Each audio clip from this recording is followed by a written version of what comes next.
Welcome, everyone. I'm really excited for our second conversation about the Vignettes quilt.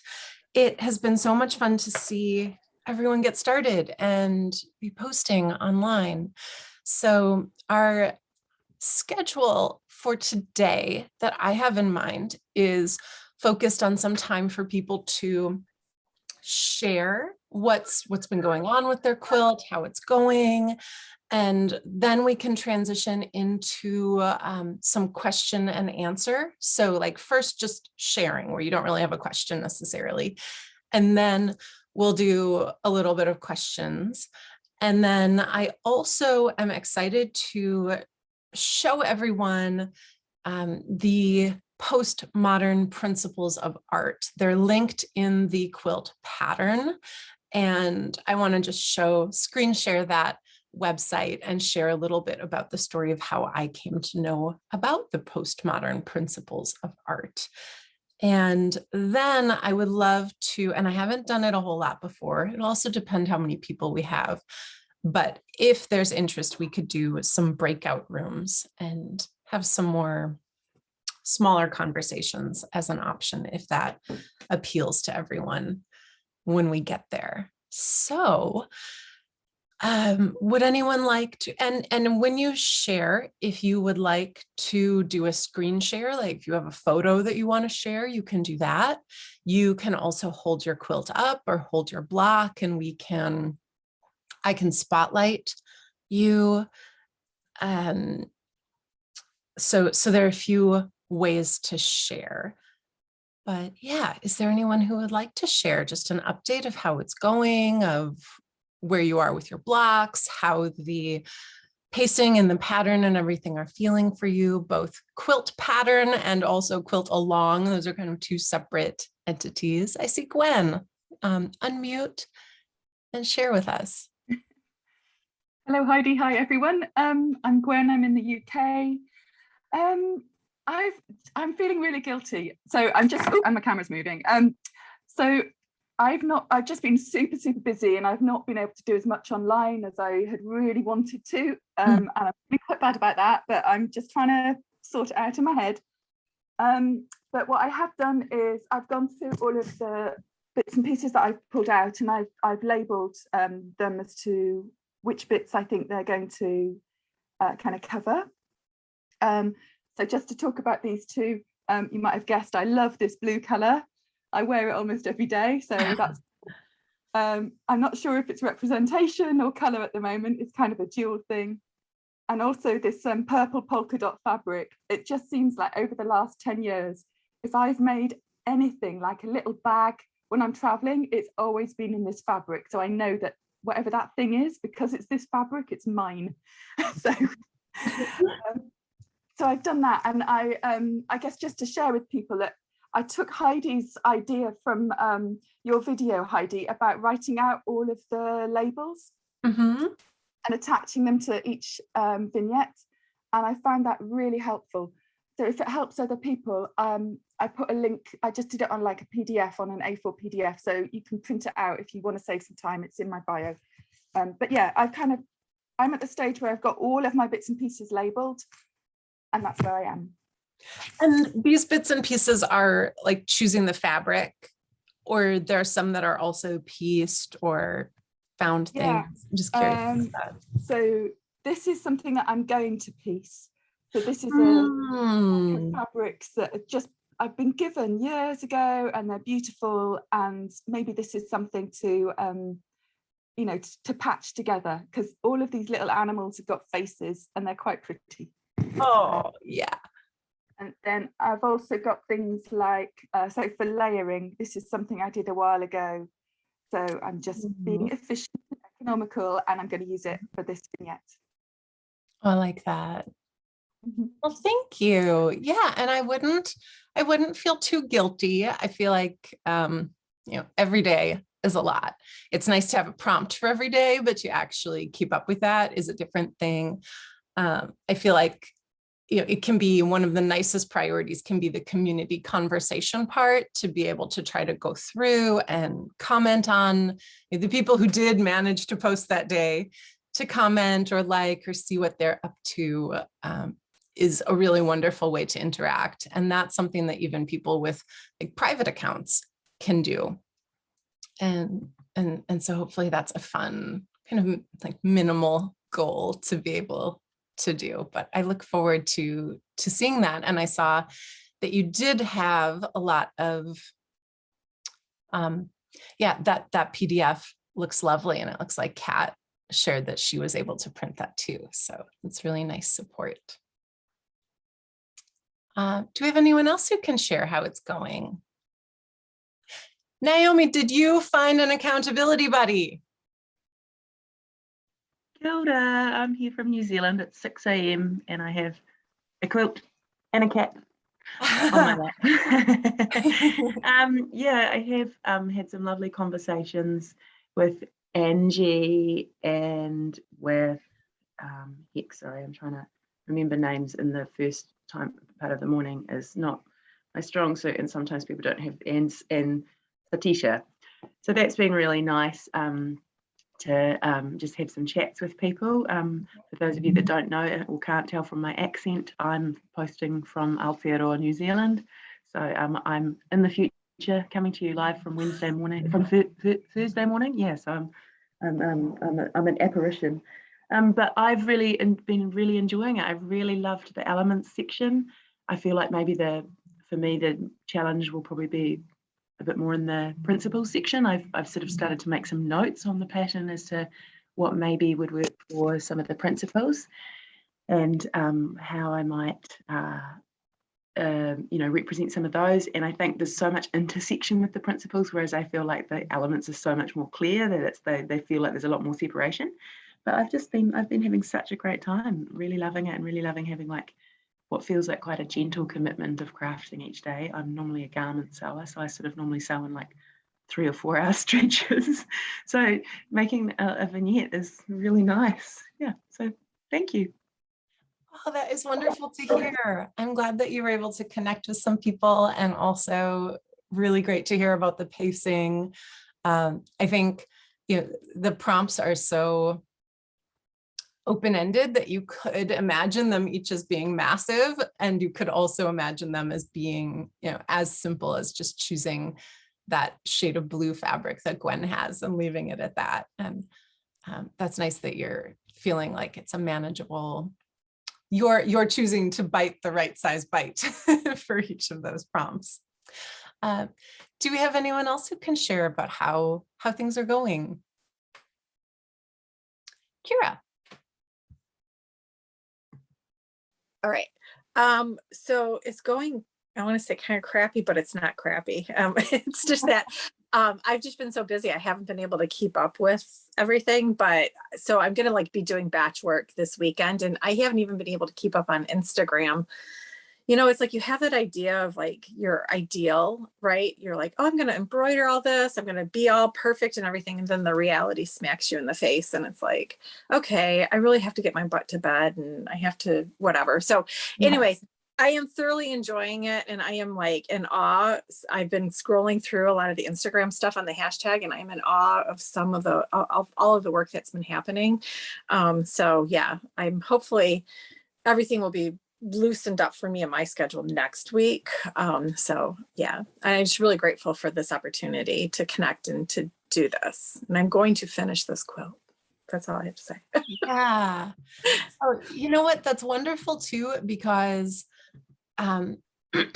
being a little bit behind gives everyone the advantage of getting to see all of the creativity for each prompt that is posted. And to me, it's kind of mind-blowing to see all the different ways that each prompt can be. And there's a nice general continuity on the hashtag of you get to see quite a few color ones on the color day, but there are other prompts in the mix as well, which is lovely. But it's a nice thing to be able to go back to, when you're catching up this weekend, for example, and to just get the gears moving in your brain of all the different ways to think about color, or all the different ways.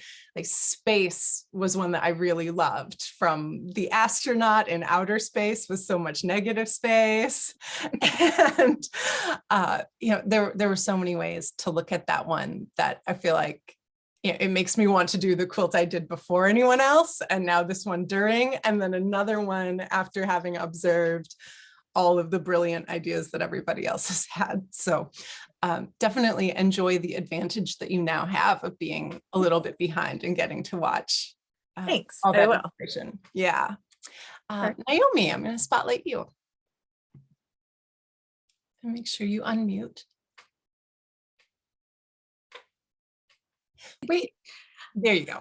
Okay, well, I think I'm actually on under Naomi's name because we couldn't, I couldn't figure out how to get in. So she got me in. So That's good. I'm really Angie.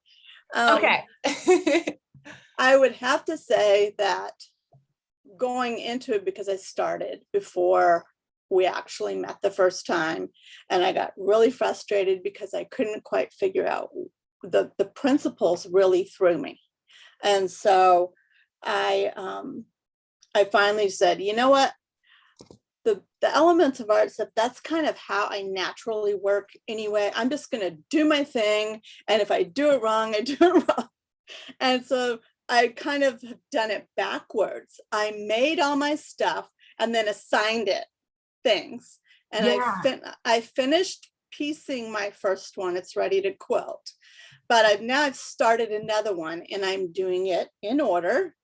And I've got it because I already had a title came to me. So listening to your little chat with Amanda over the weekend, it's like suddenly a title came to me. So that's kind of like in my head as I'm working, and it's going to have a theme, but it kind of sprung off of one of my blocks in the first quilt. So I've got two of them done, and I'm labeling them.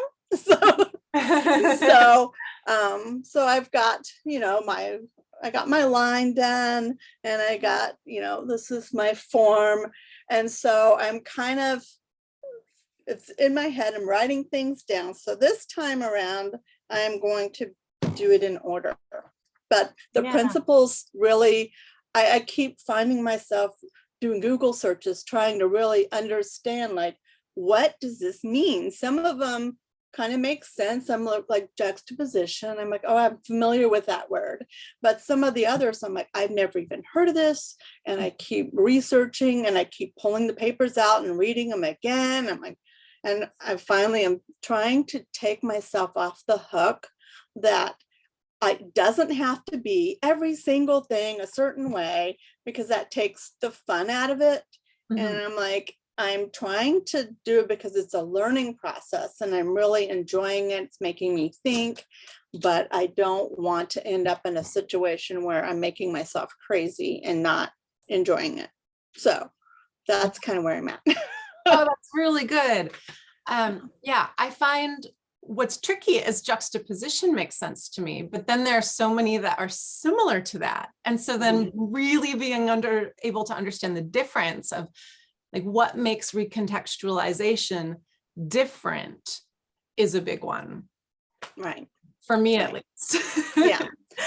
So I'm really enjoying it a lot, though. Excellent. Were you able to follow that hyperlink in the pattern to Olivia Good's list and refer to that? I don't remember even seeing that. Okay, cool. I think that right now then could be a really great moment to segue into me screen sharing that, because it's so helpful. So here, let me first share part of the pattern. So here's our welcome to the pattern. Oh, okay, that. So this link right here from the National Art Education Association, which I was a member for a long time, that's the link. And so then the second page has, I mean, there are a lot of links and there's so much information in this very long PDF that no one can follow every link. I feel like this kind of page is one that's easy to gloss over because you just want to start with the handwritten part and really dive in. So that's why I knew that today I really wanted to highlight that hyperlink, because I figured it was something that a lot of people maybe didn't see. And also certainly for me, it's exciting to make sure that I am crediting Olivia and her really brilliant work. This is an article and information that I learned about when I was a student at the School of the Art Institute of Chicago. I was studying art education. It was my senior year in college, and I had, I was a student teacher in a real high school. And there was such a bigger emphasis on the elements and principles of art in the high school than there had been when I was a student at the Art Institute. I think in a lot of ways, maybe in art school, they assume that you already know that the elements and principles, or the school that I was at specifically was a very conceptual art school rather than super technical, like focused on being, we did a lot that was accurate. But anyhow, this stuff, these postmodern principles, were the things that we talked about all day, every day in every class. And things like color and line and balance and contrast were not as big of a focus. So my professor suggested that I look this up. And Olivia Good was also a professor at the School of the Art Institute of Chicago at the time, I think. And it was just so helpful for me to be able to see this list and feel like I had a way in then to appreciating the elements and principles. So she writes a little bit about the elements and principles, and then introduces this idea of the postmodern principles of art. So here she has some really nice photos and descriptions, relating them to other kinds of art, sharing how she came to this specific list. And it's just really, really interesting, helpful thing to be able to dig into. I feel like this is a sign of when she made this in early 2000. So I changed it just to the full word representation. And she has so many references. I have not gone down all these rabbit holes of the references, but I imagine there are a lot of really interesting things linked there too. So that is something that probably won't come up in a Google search, because those kinds of academic articles don't often pop up as the most trending thing, but really, really helpful option for that. And let me see, did we have any? I thought we had one more person with their hand raised. Okay, perfect. Joanne, I'm gonna spotlight you. I just wanted to share really that I like the way this was set up. I being very linear, started at number 1 and I'm working my way through.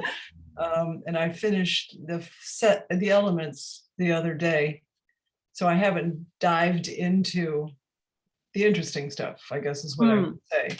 But I appreciate what I find happening, whether it's the elements or now the principles, is that I have to stay some time and focus on them and really understand what's intended, all the options you present in your instructions, and whittle it down to something that works for me, essentially. So to me, it's an expanded learning opportunity. So yeah, wonderful. That is really good to hear as well. It's sweet how you phrased it as getting to the interesting stuff. I think also it's like getting to the complicated stuff. One of the best techniques that I learned about how to teach and how to be a good teacher is in setting students up to feel and be successful. So not starting out with the super hard thing, but to instead start out with something that like 99% of people can do, and then to go from there so that you start with a win. You start with an A in class, you get something done, and then you just have to keep your A instead of struggling to catch up. So yeah, now we're definitely moving into things that are more complicated, that are harder. And I think had we begun with them, there would be a lot less people showing up. It's very true. And I just want to thank you for that, thinking the lessons through that way. That was helpful. Thank you. Thank you. Are there some other questions? And even like just kind of debating around like, what is this, as you're previewing postmodern things or something that is already past?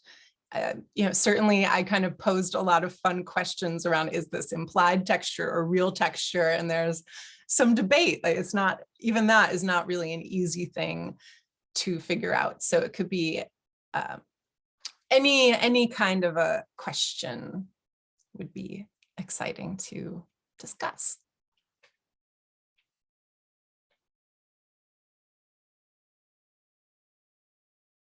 Especially the questions that feel a little like, not like the smartest question or like you should already know it. Those are usually the good ones that everyone has. I see we have something in the chat. I think I find the inherent difference between appropriation and recontextualization hard. Yeah. So appropriation essentially, I'll spotlight myself since I'm going to talk. Yeah, appropriation is where you take something and you make it yours. So a really great example of that is Andy Warhol as an artist in general. He took a Campbell's soup can and made it his. He took a photo of Marilyn Monroe and made it his. And doesn't have to, let's see. So, that action of taking something, making it yours, and it exists somewhere else. And this is something that quilters do all day, every day. We take a historical quilt block and we make it ours. We take a pattern or a print, something that's from Tula Pink or from Cotton and Steel or from 1930s flour sack fabric, and we make it ours. So there's so much appropriating that happens. Recontextualization is like the root of it is different. It's putting something in a new context. So Warhol appropriated the photo of Marilyn Monroe, but then he also recontextualized it. And by doing that, he made it a painting. He made it with different colors. So the context of Marilyn is different with the colors. It's also different because he made, 100 different Marilyns, and they're all in a different color, and you kind of get to choose your own and make her your own. He also recontextualized it because the day that she died is the day that he started that series. So it puts this photo of her when she's alive and vibrant and this sex symbol, and he starts making art about her in this moment where she is no longer alive. So it's a new context in which to be looking at Marilyn.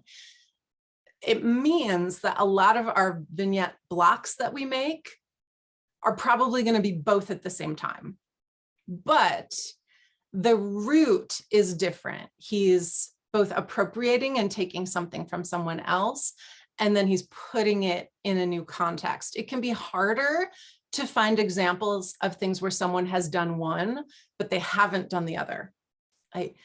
For me to try to sift through my brain and think of when has someone appropriated something but not recontextualized it is a challenge.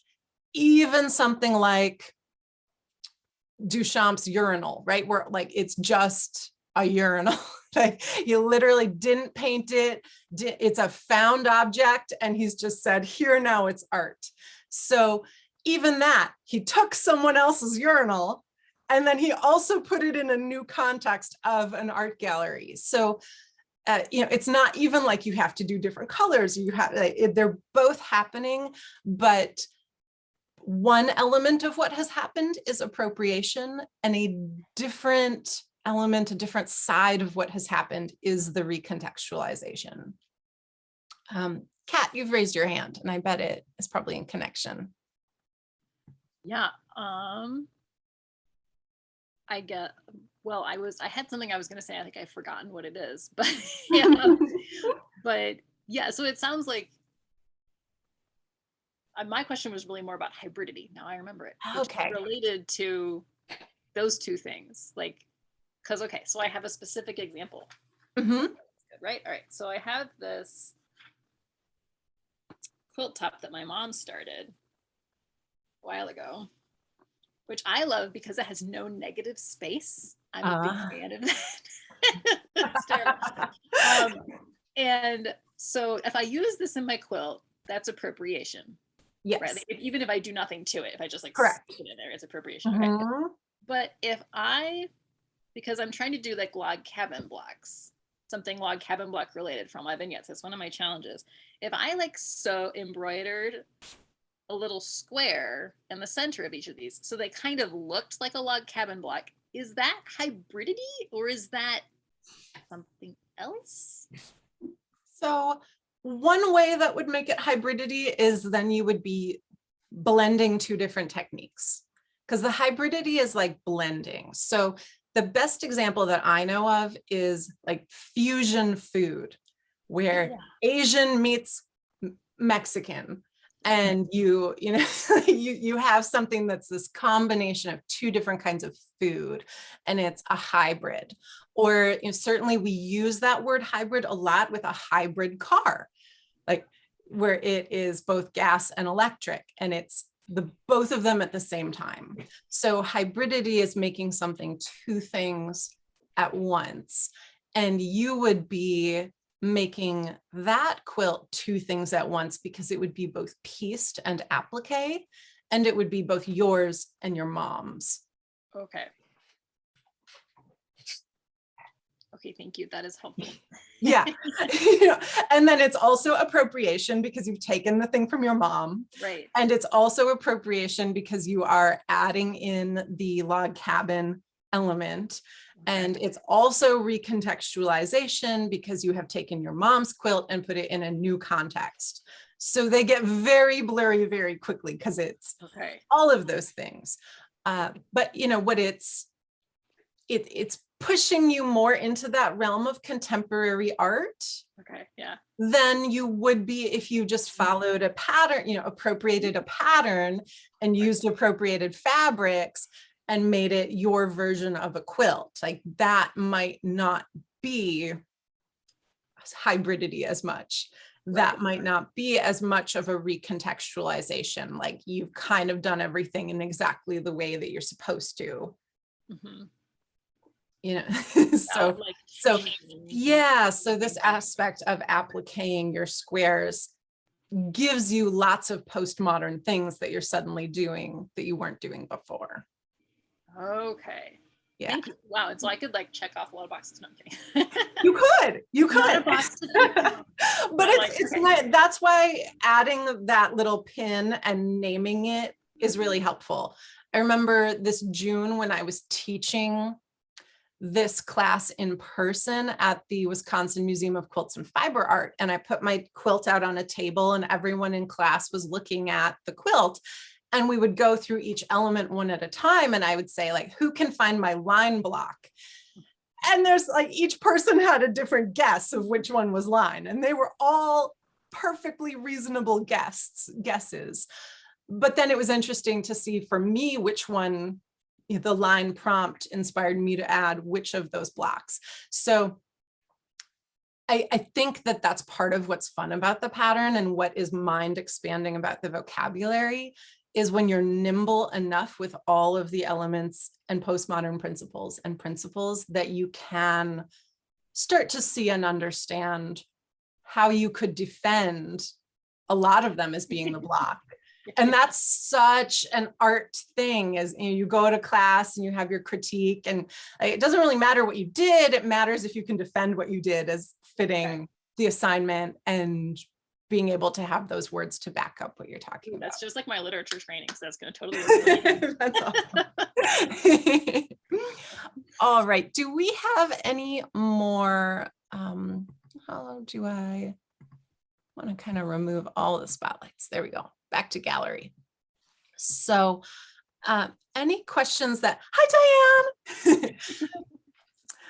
Just a nice little backstory is that Kat has been my friend since junior high. We just had our 20-year high school reunion also. So I got to go back to Naperville and see everyone. And when I first made my very first quilt, it was Kat and Diane that I was asking, like, is this allowed? Is that allowed? How do you make a quilt? And long before that, you taught me how to crochet as well. And to knit. Yes. and Yeah, to knit. yeah.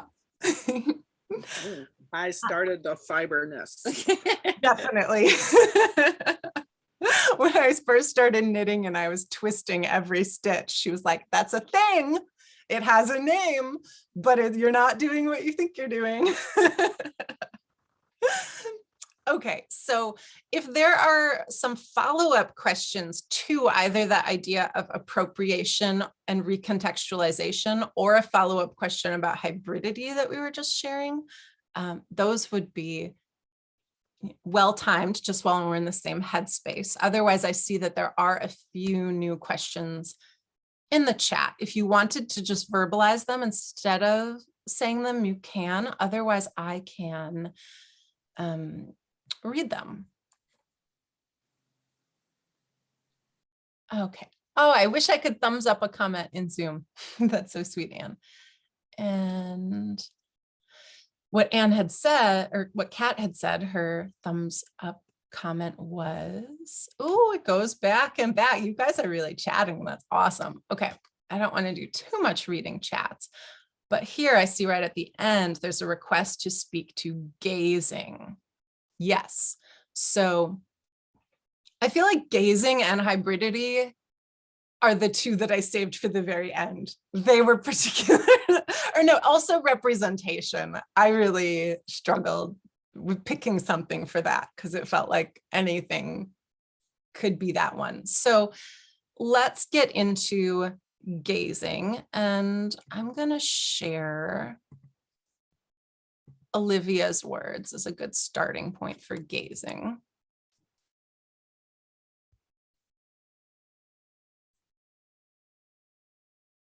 Okay. So here we have, some very complicated art with lots of appropriated items from the past that are problematic. And there's many of them. So what she shares is this piece called The Liberation of Aunt Jemima. The traditional meaning of the saccharine image is challenged when it is paired with an even more stereotypical depiction of a wide-eyed, red-lipped African-American woman holding a broom. Okay, so let's go a little more quickly through this. The term gaze is frequently used in contemporary discourses to recognize that when talking about the act of looking, it is important to consider who is doing the looking and who is being looked at. Gazing associated with issues of knowledge and pleasure is also a form of power, controlling perceptions of what is real and natural. So, this work was made by a certain group of people, and then the artist, I believe, is a Black artist, and so she is changing the gaze. She's changing who's making the images, who's arranging them, how we're looking at things. When we get into this conversation about gaze, there's a big history of, in art at least, the male gaze. There's a lot more paintings of naked nude women than nude men. And a majority of those paintings that have been lifted up, put into the canon of art, majority of the people who even had the leisure time and money and ability to be making art were male. So the male gaze looking at a nude woman is a long-term thing in the art world. And then when you start to turn that around, like groups like the Guerrilla Girls in the 70s started making art where the woman who was being gazed at looks back and has a little more power and autonomy. And what happens when that's turned around and maybe a woman is looking at a nude man. I'm blanking on the name of the artist. She's a very famous painter, and I saw her work at the Met when I was in New York this summer. And her paintings, gosh, I wish I could think of her name. She's most famous for a portrait of Andy Warhol after he was shot with his stitches. Does anyone know what her name is in the chat? Not yet. So anyways, she goes and paints nude men lounging around on beds and changes things, flips the story. She also had a really gorgeous series of paintings of pregnant women, which is a different kind of nude woman from what you're used to seeing. And it's interesting in her work when the person being viewed looks at the painter, or when that person being viewed looks away or has their eyes closed. It really changes things in a super interesting way. Susan, thank you for adding that detail. Yeah, Betty saw, oh, I'm not going to be able to pronounce her name properly, but yeah, she is an African-American artist in Los Angeles, and her daughter is very talented, or her daughters, plural, are talented artists as well. Yes, Erica, Alice Neal. So yeah, when I saw Alice Neal, it was really brilliant stuff about changing the gaze. After centuries of gazing and art being one way, it's different. So to stop sharing that bit, gazing can poke at a lot of things. One way to do gazing is to have a portrait of a person looking. And that's what I went with, because I realized I had an embroidery that I had spent many hours working on my self-portrait about a decade prior. And I thought, what a perfect way to have a quick block when I'm trying to hustle and film this and everything. So I went with a portrait of me. It was interesting to me also that it was me 10 years ago, and what a different version of me that was to be adding. I liked it. I kind of vacillated a lot between, is this representation and is this gazing? Because it was also me, and it certainly could have gone either way, but the block that I used for representation was one that couldn't go either way. It wasn't gazing so much as I traced my handprint. And so then that solved the problem. Only one could be gazing and representation. The other one could only be representation. So that's basically how I chose which one was the block for myself. But gazing can go beyond just someone in the picture looking out. Gazing can be about who's looking, who's being looked at. It can be what you want to make the viewer look at, or noticing that the viewer is looking at you, the quilter, looking at your art. It can also be, you know, who and what are you looking at? So some other kinds of examples of gazing would be, like, what did you look at when you were figuring out your quilt? Like, is there maybe a famous, like Kat's example, she's inspired by Log Cabin. So gazing could be something that would imply maybe a really famous Log Cabin quilt, and the way that she looked at that to then gain inspiration. It could also be something that makes the viewer feel seen. So embroidering something like, hi there, I see you looking at my quilt. If you're curious, let me tell you a story. You know, something that recognizes the viewer, that says, I see you seeing me. that maybe tells a story on the front of the quilt that acknowledges, like, who are you? Person in the future seeing my quilt. Like, that would be the gazing block too, recognizing that someone ultimately will look at it. So hybridity also someone was struggling with. So let me share that one.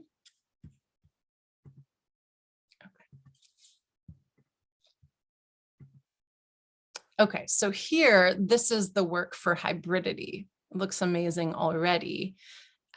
It's people laying down, so it's a place for your body to be. There's this really fancy projection, and she talks about incorporating various media.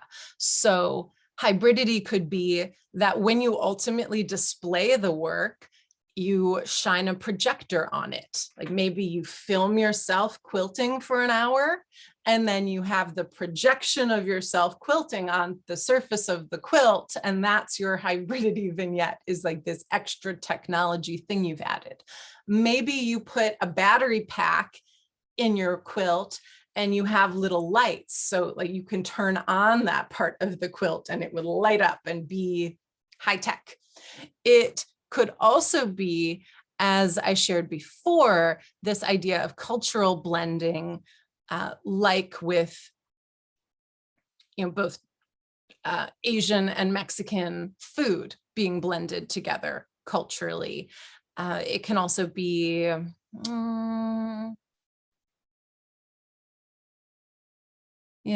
exploring the boundaries between spirituality and cyberculture, between the human and the recreation of the human through technology. So another way that things are maybe an example of hybridity would even be like me as an artist making a quilt pattern. I think of that kind of as an act of making a work of art in its own, where I'm incorporating other people. And it's like every quilt that's made with the pattern is in a way also my art.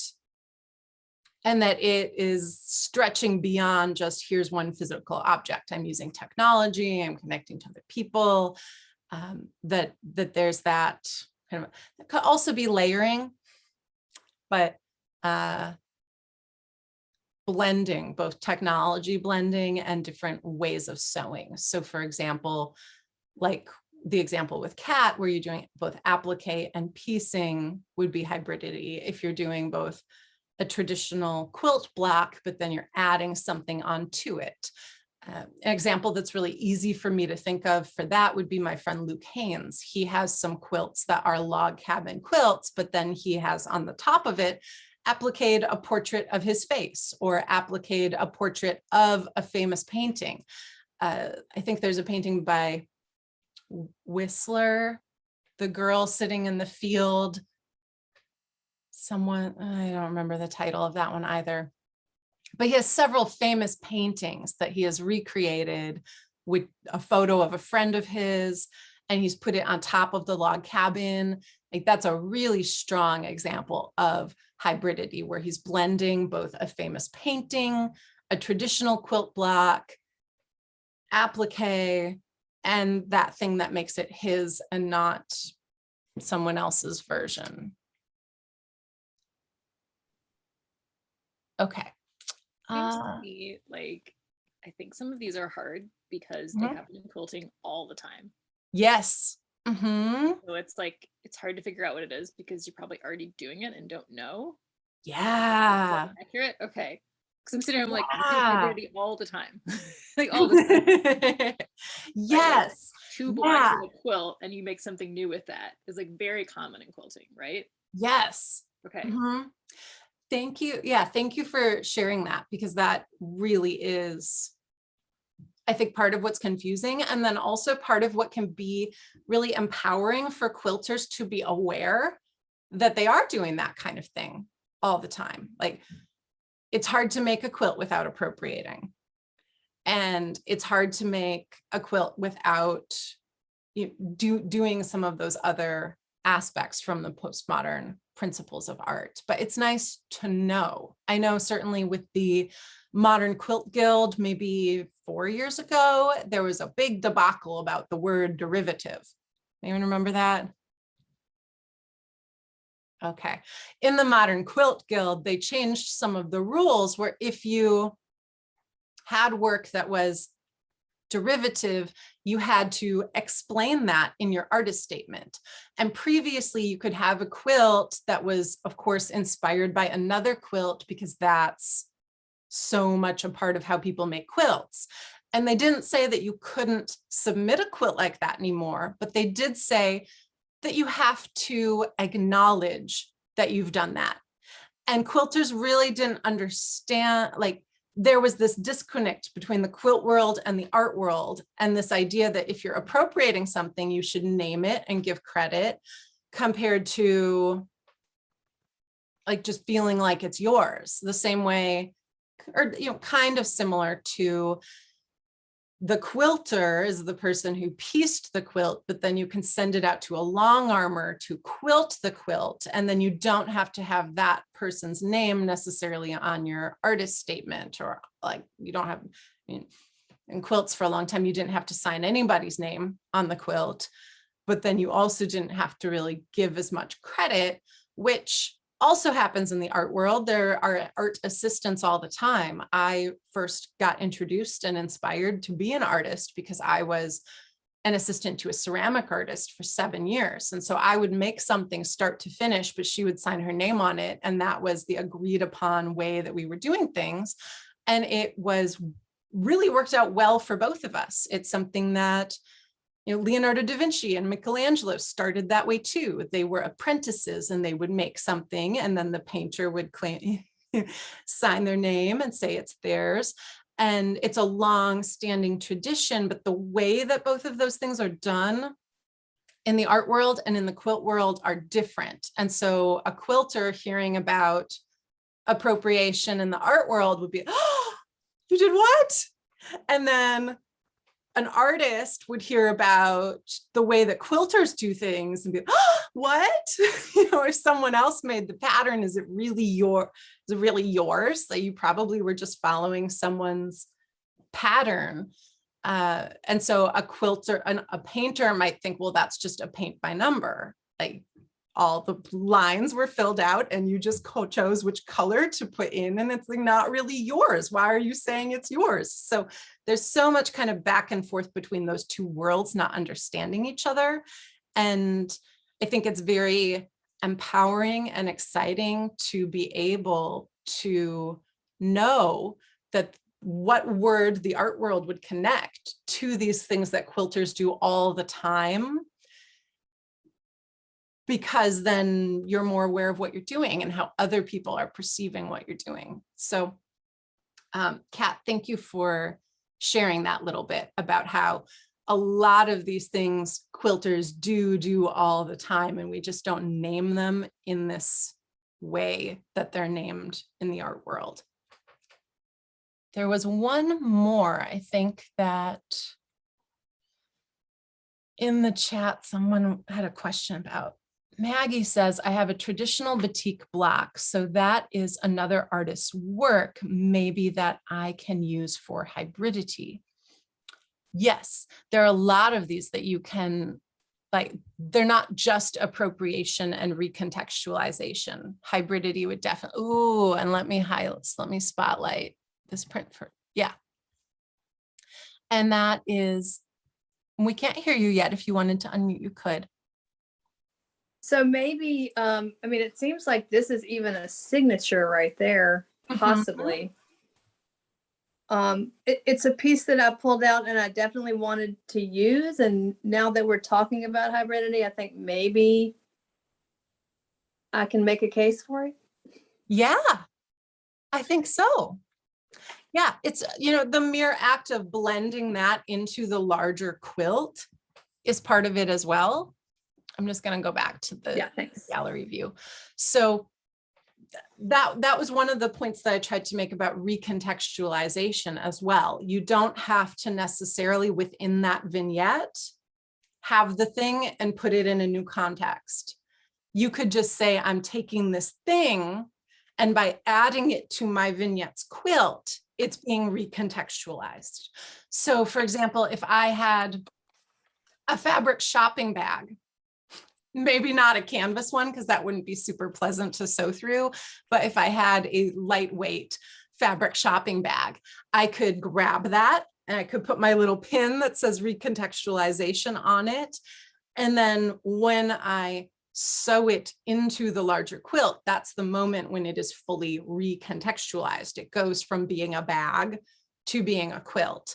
And that hybridity block can be like that too, where it's just a different style of making, a different way of working, that then when it's fused with the larger quilt, it has that fusion that happens there, which would be part of hybridity. Layering is one that I think would be fun to dig into a little bit as well, because it's different from what I first thought it would be when I read the word layering. So this is the image for layering. And I thought about like this quilt, right, where I have lots of different fabric physically layered one on top of the other. And here, layering says, as images become cheap and plentiful, they are no longer treated as precious and placed carefully side by side, but instead are often literally piled on top of each other. Layered imagery evoking the complexity of the conscious mind is a familiar strategy of surrealist art and early experimental approaches to photography. Multiple layers of varying transparency will increasingly be readily available strategy to students, because it is a common feature in most digital imaging programs such as Adobe Photoshop. And that's where what immediately comes to my mind when I think of layering is addressed and also counts. So the way that there are multiple layers kind of shining through in this quilt, if you're using transparent fabric, that is layering, but it's also to do with these cheap and plentiful images. So in my version of the quilt, let me pull up a photo of it so you can see. So in this version of the quilt that I made, my layering vignette is all of these little pinwheels, and I did not make them. They are appropriated. Someone else made them. And then someone bought them at a yard sale in Florida. And then they mailed them to me because they thought I would use them and they knew they were not going to use them. And that's how they came to be part of my fabric stash. And I wasn't sure when or how I would figure it out, but I like repurposing things. So I kept them. And then this quilt felt like the right moment to add them, and layering felt like the right prompt because there are so many of them. So it's that idea of them being cheap and plentiful. And because of our modern world that we live in, things like this that are hand-pieced with fabric that took a lot of time and energy from someone else can be seen as abundant, can be seen as the kind of thing that might show up at a rummage sale for like 50 cents for the stack of them. And anything that's connecting to the printing press, the ability to press a lot of things. I know us quilters have several kinds of technology that are really interesting that we have access to. There are special die cutters. I know Victoria Finley Wolf uses those a lot, where you can just stamp and cut out your fabric pieces really easily with a machine. There's also embroidery machines. Melissa Leandro is an artist who's a professor at the Art Institute, and she has several machines that she uses. She has an automatic jacquard weaving loom that can really quickly produce intricate weavings for her. And she also has an embroidery machine where she can just press a button and then it just embroiders everything. And Joe Cunningham has a programmable long arm machine. So he inputs line drawings and things, and then just presses a button and the long arm does that thing for him. There are also special cyanotype dyes. So if I were to use a piece of clear plastic and draw on it with a Sharpie marker, I could then put this cyanotype light sensitive dye on some fabric, and I could put my drawing, or even something if I printed with my printer on a sheet of clear plastic. They make special stuff to go in. Don't ruin your printer by putting saran wrap in there or anything, but you can print your image and then you can make multiple prints, just like the way that Andy Warhol maybe printed over and over Jackie O in some of his works of art, or like Blue Liz when he printed Elizabeth Taylor as Cleopatra over and over again. Like that would be really easy for a quilter to do because of this cyanotype dye where you can print things. Or certainly even if you used a potato print, right? If you took a potato, you cut out a design and you stamped it all over, or if you did a stencil, if you bought a stencil even at Joann Fabrics, or if you cut your own stencil, then you could print that stencil over and over again on your fabric. It's that kind of cheap reproduction that's very fast of an image that connects to the printing press. Those would be really exciting ways to do that layering prompt that we get at the heart of that feeling of abundance, like cheap, plentiful abundance in your quilt. Okay, any other questions about the principles? Yes, Caroline, that's a great suggestion. You can print directly on fabric with your printer.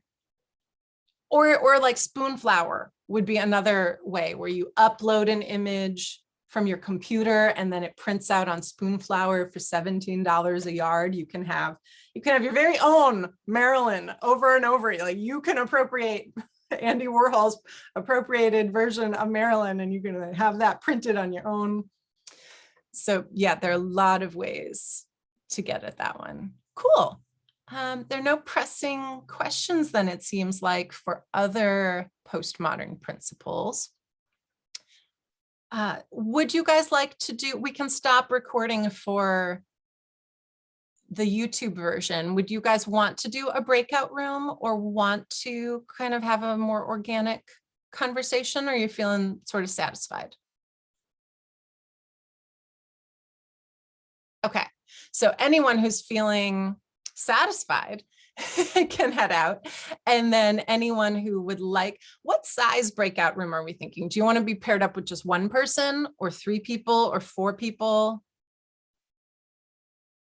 We might also have enough people who peace out that then we'd be a small enough group that we'd kind of have our own breakout room where we don't need to subdivide.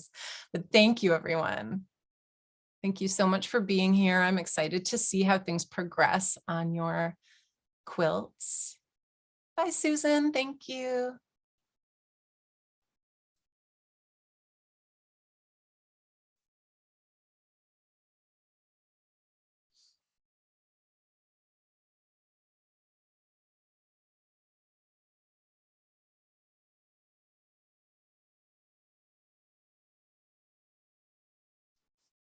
All right, so let me try. If we do 3, create, let's see.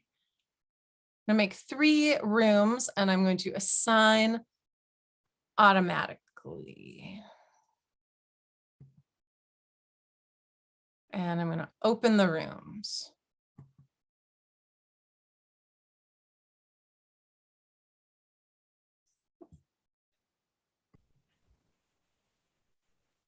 All right, so we are back from our breakout rooms and they must have been fun because every single person stayed the whole time in the rooms.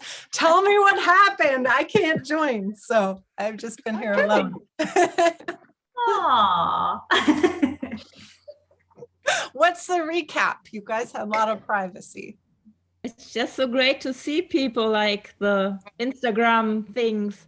And Carolina, hi, fellow germs. Yeah. That's great to have like a human being behind the Instagram handle. I love that so much. Yes, it is such a thrill to get to finally meet someone on the other side and get to know them when you've been just seeing their posts. Yeah. What were some of the things that you guys talked about? You were just getting to know each other for sure. I think what people are working on. Mhm. Yeah. So fun to see their studios and talk about that, and how we try not to go too far down the rabbit hole. Mm-hmm. Okay, and Sarah, you had an answer. Yeah, so I was just saying the time pressure has been quite useful in terms of decision making, and some of the blocks that my group shared. Perhaps in a year we would make different quilts because we're very much working day to day, and it's the things on your mind that day that are coming out in the work. Oh, I'm so glad that that came up. I feel like that is a very helpful thing for me as well. Sometimes in the past, I've even timed myself to make a quilt top. So there's a quilt top neutrality study #1 is the title that I filmed myself while I was making it. And I challenged myself to do it in just 3 hours. And that spurred a lot of creativity to hand piece a whole 40-inch quilt top in 3 hours. Other things like this technique of layering things, I had been machine piecing and I didn't want to machine piece anymore. And so my first solution was I'll make whole cloth quilts, but then I wanted something more exciting. And then that is why I thought of this idea. And had I not had time constraints and other problems, I might not have been as innovative. So I'm glad that you're seeing the positive side of those deadlines. Anyone else have something to share from the breakout rooms?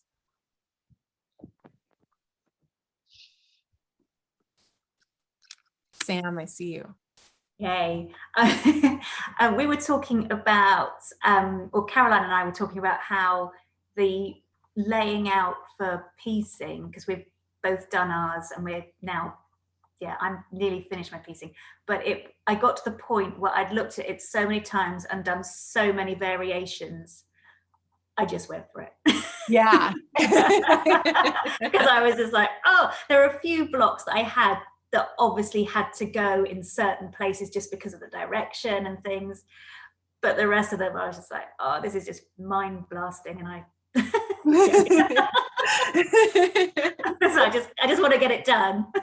Yeah, and it's so helpful to start to be aware of that, like decision fatigue that sits in as well. I think a lot of quilters can get stuck in the planning phase. Like you could have made 3 quilts in the time it took you to just decide how you were going to start your first quilt. And it's that permission not to be perfect as well, I think, as well. Just, it will be beautiful. Each individual element I love. So just go for it. I'm really curious about how the putting it together part is going to go. I haven't really read ahead to that because I just want to do bird by bird right now. But this will be different. Yes. Yeah. It can be a kind of a scary way to piece a quilt because you don't know how the blocks will come together. You can also, if you're doing only machine piecing, you can sew yourself into a corner literally where then it's very hard. Like Y seams are a big challenge and it's hard to get them to lay flat. So then you have to brainstorm different solutions. And usually the easiest solution, if you've been machine piecing and then you realize, oh, this won't work, is to transition to hand piecing. And if you attach something as applique, either under or over, so in a way that feels similar to regular applique or reverse applique, usually that will solve the problem and you'll be able to keep going if you shift into hand piecing. Caroline. I didn't do any machine, but I've done sort of not traditional piecing, hand piecing, visible hand piecing, a plique, and yeah, just mixed it up. Yeah. You know, I think as well, when you have that feeling of being frozen and you just can't decide and you have so much indecision, remembering that you can work in a series is really helpful as well. So this isn't the only time that you're allowed to follow this pattern. And even if that just makes you feel free enough that you can move forward and get unstuck with this quilt, you don't have to make the pattern again, but just knowing that you can, knowing that it could be part of a series, can be a really freeing thing, because it can be so hard to try to do everything in one quilt. And that's part of why working in a series is so popular for artists as well. Carolyn, if you want to unmute, I think you had something that you wanted to share as well.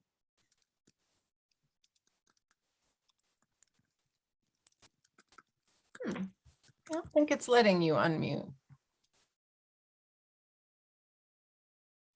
I did, yeah, no, I did. What I wanted to say was I learned a lot about myself already, because I'm trying to figure out how the layout is going to be, and then I divided it into parts, and then sometimes I even get a little anxious that I will never get it done, and then I step away from it like for hours or even a day, and then I come back and I love it so much, and I can make some progress, but all the the creative process and all the feelings I'm having are really interesting to view or to feel, because I just said I finished like 70 quilts already, machine and hand piecing, and I followed the patterns, and I loved the repetitive stuff and the moves, and that was kind of soothing. And an art quilt like this is totally different,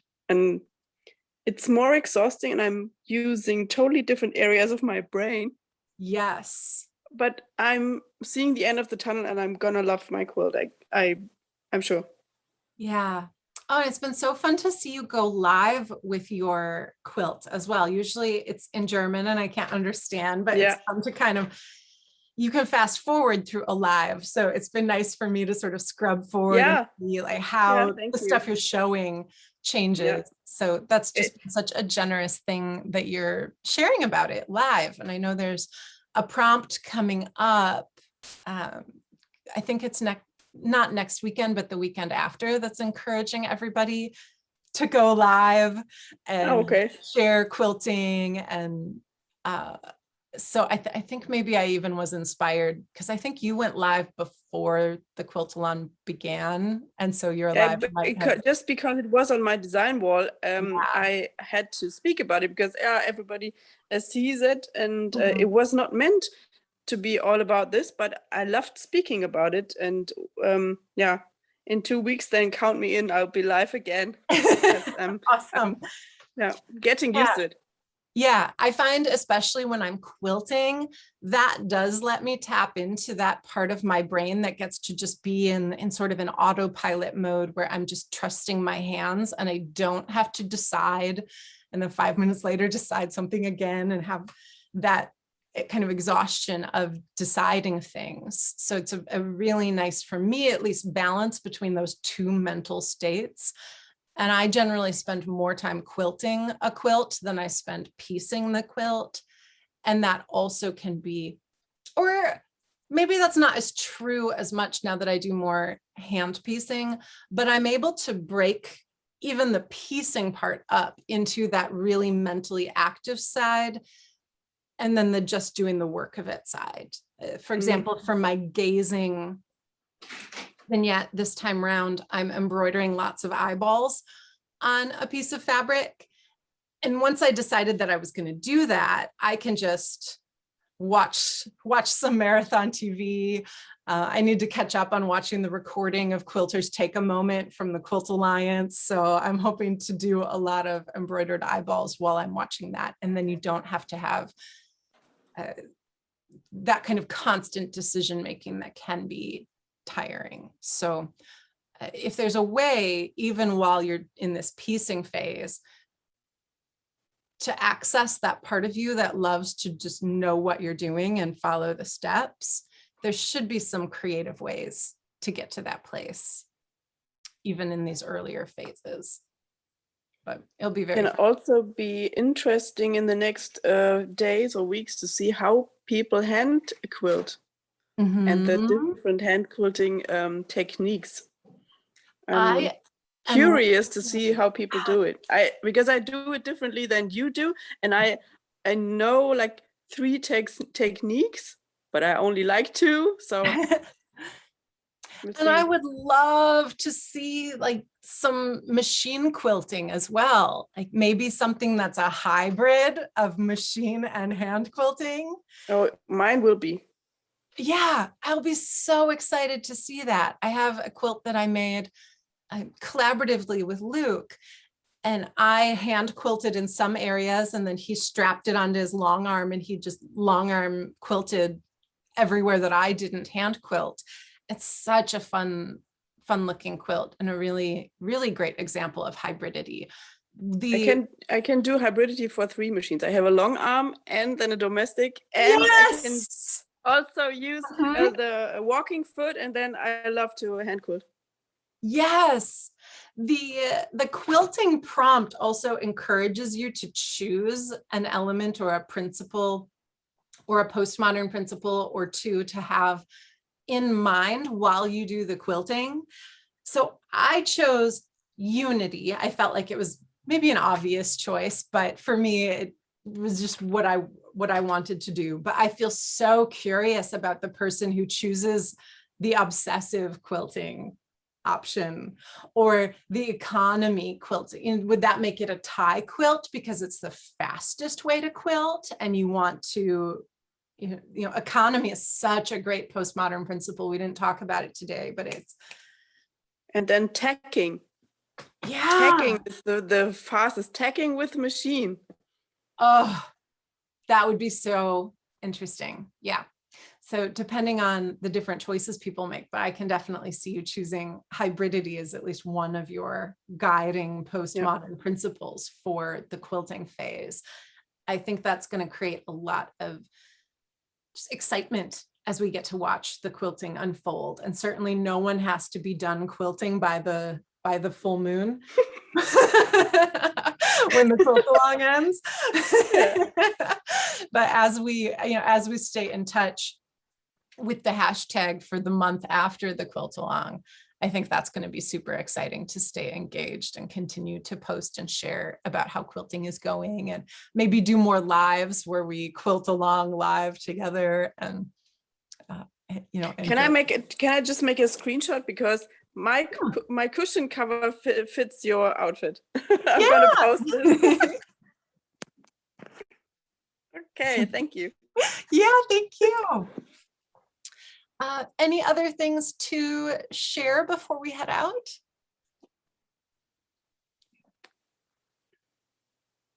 Awesome. So next time we meet, our focus will be on piecing our vignettes together. So have faith, keep making your vignettes.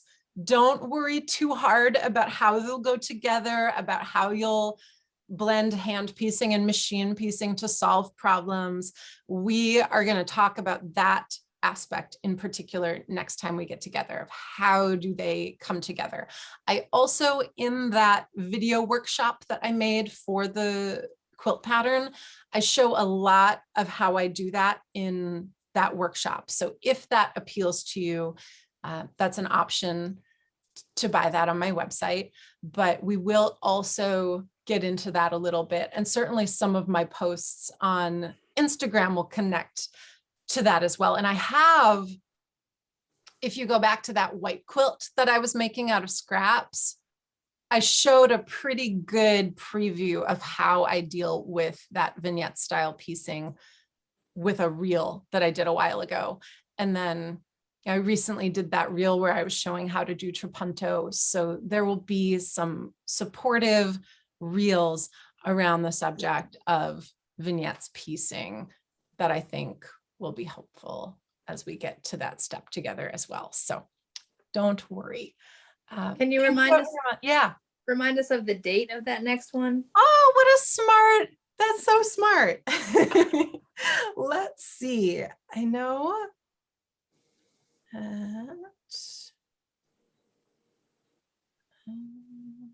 Nico, I love your shelves. It is on Tuesday, October 12th. All four of these, just to try to not confuse people, all four of them start at noon Central. So that's the time for everything. But Tuesday, October 12th is the Zoom Quilt Along, where we will gather to talk about piecing and composition. That's another thing we'll get into there as well, is how do you decide which one? Certainly Sam was talking about the mental fatigue that step can induce. So we'll talk about how to not go with your very first choice, but also how to not get trapped in like purgatory. And then our very last gathering will be on October 20th, which is a Wednesday. And that will be a very celebratory Zoom for the last day of the Quilt Along. Those are the 2 dates, October 12th and October 20th. It's partly just that way because I'm about to drive up north to Madeline Island. I'm going to be teaching a 5-day retreat there. So I couldn't host a Zoom up on Lake Superior. So we've got, this is our biggest gap in time between this one and the one on the 12th. And this will also go up on YouTube probably. Yes, yeah, it will be on YouTube, and that will be a great place to continue any conversations. So people might add really helpful links. You know, if there are really good links about different artists or things that also, if you find a good resource for understanding some of the elements in the postmodern principles, that would be a wonderful place to put things and to have some conversation there on YouTube. And of course, consider liking and subscribing and all of that. I really appreciate those things on that space also. But yeah, thank you very much, Mari. That is important that you'll be able to access it and rewatch whenever you want. Yeah, I was there for the last one, so I didn't quite remember whether it was. Yeah, it can be hard to know if you're supposed to be looking for it on IGTV or looking for it on YouTube, but yeah, this one will be on YouTube. All right, everyone, thank you so much. It is, I can't tell you how fun it is to get to meet in a way that feels so much closer to in the flesh compared to on Instagram. It's really fun to match everyone's face and experience and catch up in real time with everyone's questions and being in the quilt along. So thank you very, very much. And remember to go at your own pace. Don't feel bad in any way if you don't post every single day. Even I haven't been able to keep up with posting about the quilt along every single day. So do what you can, enjoy the parts of the prompts that feel good to you, and let go of any of those other prompts that don't feel as good.